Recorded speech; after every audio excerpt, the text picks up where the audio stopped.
ಶಾಸಕ ಚಂದ್ರು ಲಮಾಣಿಗೆ 11 ಗಂಟೆ ಲೋಕ ಗ್ರಿಲ್. ಆಸ್ಪತ್ರೆ ಮುಂದೆ ಬೆಂಬಲಿಗರ ಹೈಡ್ರಾಮಾ.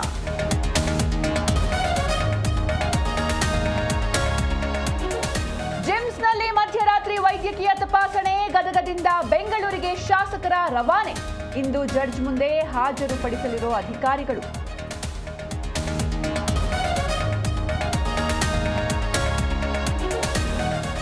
ಬಾಗಲಕೋಟೆಯಲ್ಲಿ ಕಲ್ಲು ಎಸೆದವರ ವಿರುದ್ಧ ಎಫ್ಐಆರ್. ಮುತಾಲಿಕ್ ಪುನೀತ್ ಕೆರೆಹಳ್ಳಿ ಪ್ರವೇಶಕ್ಕೆ ನಿರ್ಬಂಧ.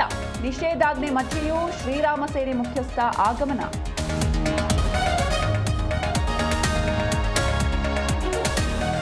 ಸುಪ್ರೀಂ ಕೋರ್ಟ್ ತರಾಟೆ ಬಳಿಕವೂ ಟ್ರಂಪ್ ಸುಂಕದಾಟ. ಶೇಕಡಾ 10ರಿಂದ 15ಕ್ಕೆ ಏರಿಸಿ ಹುಚ್ಚಾಟ. ಕೋರ್ಟ್ ಆದೇಶ ಅಮೆರಿಕದ ವಿರುದ್ಧವೆಂದ ದೊಡ್ಡಣ್ಣ. ಹರಿಣಗಳ ಬೇಟೆಗೆ ಟೀಂ ಇಂಡಿಯಾ ಸಿದ್ಧ. ಅಹಮದಾಬಾದ್ನಲ್ಲಿಂದು ಅಜೇಯ ತಂಡಗಳ ಕಾದಾಟ. ದಕ್ಷಿಣ ಆಫ್ರಿಕಾವನ್ನ ಶೇಕ್ ಮಾಡುವರೇ ಅಭಿಷೇಕ್ ಶರ್ಮಾ.